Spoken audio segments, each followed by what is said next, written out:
ये हूँ उषुम पानी नख उषुम पानी 250 ml पानी को गरम कर काच ग्लास पीबे अन्य कौन ग्लास पीबे काच ग्लास पीबे 250 ml लाट्रिन क्लीयर हो तो प्रति 5 मिनट ये 250 ml पीबे तापर अन्य ये हूँ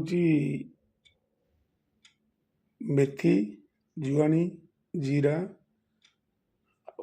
डालचीनी गुजराती काढ़ा आ लेंबू चिपुड़ा पिया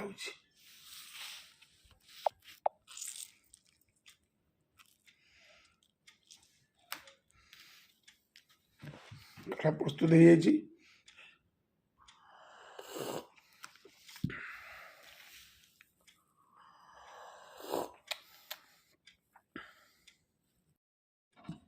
काढ़ा मोर जो अदा तेजपत्र रसुण अदा तेजपत्र रसुण ये अध घंटा पर पिया हो।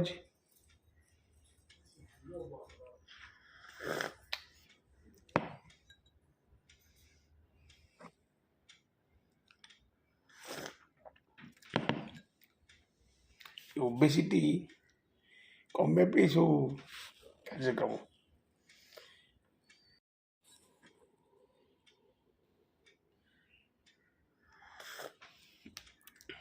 काढ़ा हूँ अदा रसुण तेजपत्र केते अदा केते रसुण केते तेजपत्र केते पानी सेटा आपन को गाइडलाइन अनुसार मिल समस्त को एका साइज एका अदा एका रसुण एका तेजपत्र नुहे मत तेजपत्र 2टा रसुण 4 गोला अदा हाफ इंच कार केते ओबेसिटी कार केते बीपी कार केते अन्य अर्गान मान अच्छा इनएक्टिव से एक्टिव करने केते परिमाण में काढ़ा प्रस्तुत हो पार कौ काढ़ा हो पार विभिन्न प्रकार काढ़ा अच्छी लवंग डालचीनी पानमधुरी जीरा मेथी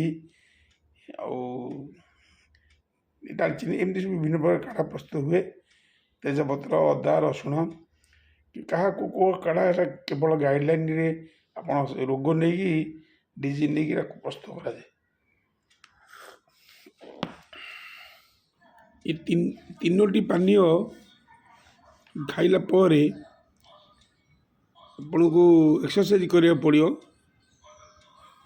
केना ये एक्सरसाइजटा शरीर प्रति बहुत हितकारक या एक्सरसाइज रे आपणकर brain heart liver kidney immunity power शक्ति माने सबू एनर्जेटिक बॉडी आसीबो सब ऑर्गन मान एक्टिव हेबे आपणकर मेमोरी पावर बढ़िबो बहुत आपणकर सुख रे इमेजिन हैप्पी एंजाइम हम प्रोडक्शन हम आपणकर ब्रेन शक्ति जोगेब ब्रेन रे जिते सब थिबो प्रॉब्लम एक्टिव करिवो से जोग करा जीवो ये जोग हूँ आपणकर बसिकी जमी जो बसी मुझे भाया बसवे बसिकी दुई मैंने बुढ़ा आंगुठी विशी आंगुठी धरवे आपणकर जिते प्रकार आसन प्रकार नियम अच्छी जोग आसन जोग को आप ये करेंगे अनुलोम विलोम करें कपाल भारती ये सब कर आरंभ हुए।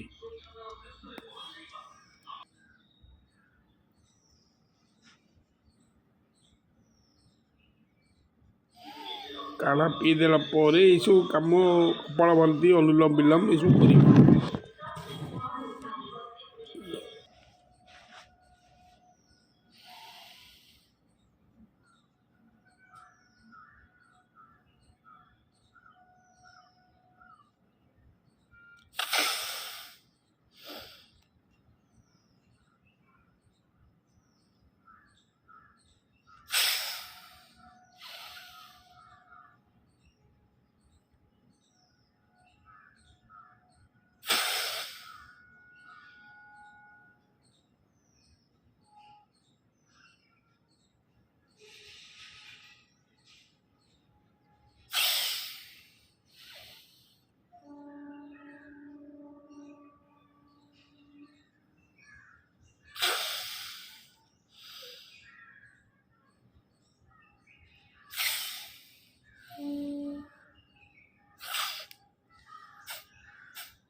ତାପରେ ଆପଣ ଏ କାମ ସରିଲା ପରେ ଆପଣଙ୍କୁ ବ୍ରେକଫାଷ୍ଟ ନେବାକୁ ପଡ଼ିବ। ଏଇସବୁ ଆସନ ସରିଲା ପରେ ଆପଣ ବ୍ରେକଫାଷ୍ଟ କରିବେ। ଏଇସବୁ ଜିନିଷ ହେଉଛି ଯେଉଁ ଆସନ ଶରୀର ପାଇଁ ବହୁତ ମାନେ ହିତକାରକ। ଆପଣଙ୍କର ଯେଉଁ କମର ଦର୍ଜ ଥିବ କିମ୍ବା ଅନେଇ ପେନ୍ ହେଉଥିବ କିମ୍ବା ଜଏଣ୍ଟ ପେନ୍ ହେଉଥିବ କିମ୍ବା ଓବେସିଟି ହେଇଥିବ, ଓବେସିଟି ପାଇଁ ଏଇସବୁ ଆସନ ନିହାତି ଜରୁରୀ। କିନ୍ତୁ ୟାକୁ ଆପଣ କରିବେ। ଏଇ ଯେଉଁ ଆସନ କରିବାକୁ ଗଲେ ଆପଣଙ୍କୁ ଲାଟ୍ରିନ୍ କ୍ଲିୟର ଥିବା ଦରକାର। ଲାଟ୍ରିନ୍ କ୍ଲିୟର ଥିଲେ ଆସନ ସବୁ ଆପଣ କରିବେ। ଖୋଲା ଜାଗାରେ ବସିବେ, ଆସନ ପାରିଦେବେ।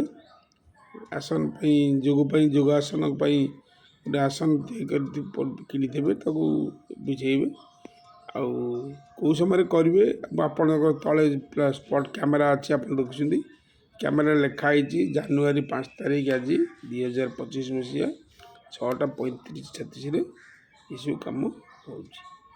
ତେଣୁ ଆପଣଙ୍କୁ ଏଇଭଳିଆ ଆସନ ଗୁଡ଼ାକ କରିବାକୁ ପଡ଼ିବ। କଲେ ଆପଣ ବଡ଼ିରୁ ଟକ୍ସିନ୍ ନିର୍ଗତ ହେବା ସହିତ ଆପଣଙ୍କ ବଡ଼ି ସ୍ମାର୍ଟନେସ୍ ଆସିବ, ଆପଣଙ୍କର ଏନର୍ଜେଟିକ୍ ବଡ଼ି ଆସିବ, ଆପଣ ବହୁତ ଶାନ୍ତିରେ ରହିବେ ଆଉ ଶାନ୍ତି ଲାଗିବ। ବ୍ରେନ୍ ଷ୍ଟ୍ରୋକ୍, ହାର୍ଟ ଷ୍ଟ୍ରୋକ୍ ଗୁଡ଼ାକୁ ରକ୍ଷା ପାଇବେ। ସବୁ ମାନେ ଆକ୍ଟିଭ୍ ହେଇଯିବେ, ସବୁ ଭେନ୍ ଅର୍ଗାନ୍ ମାନେ ଆକ୍ଟିଭ୍ ହେଇକି ଏଇସବୁ ଏଥିରେ କୌଣସି ଆପଣଙ୍କୁ ପ୍ରୋବ୍ଲେମ୍ ହେବ ନାହିଁ।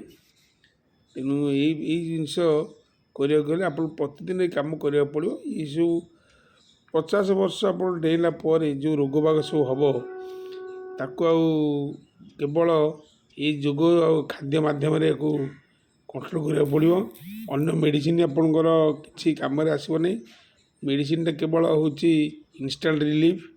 ଆପଣ ନି ପେନ୍ ହେଲା, ଜଏଣ୍ଟ ପେନ୍ ହେଲା ବା ଅନ୍ୟ ଯେକୌଣସି ପେନ୍ ହେଲା, ବ୍ଲଡ଼ ପ୍ରେସର୍ ହେଲା, ଆପଣ ସବୁ ମେଡ଼ିସିନ୍ ଆପଣ ଖାଉଛନ୍ତି ଇନଷ୍ଟାଣ୍ଟ ରିଲିଫ୍ ପାଇଁ ମାତ୍ର।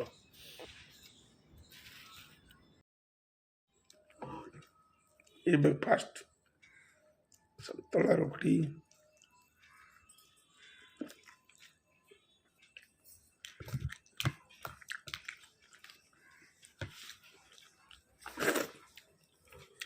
ସନ୍ତୁଳା ରୁଟି, ଟମାଟୋ ଚଟଣି, ଟମାଟୋ ପୋଡ଼ା ହେଇକି ଅଦା ସୋରିଷ ତେଲ ଦେଇକି ଚଟଣି କରାହେଇଛି ଆଉ ରସୁଣ ପଡ଼ିଛି। ଆଉ ଇଏ ହେଉଛି ରୁଟି କରିଦିଆଗଲା, ପାଣିରେ ବୁଡ଼ା ହେଇଗଲା। ଏ ସନ୍ତୁଳା ହେଲା ଅମୃତଭଣ୍ଡା 80 ଭାଗ, ଗାଜର ଆଉ କଖାରୁ ମିଶି ଇଏ 20%।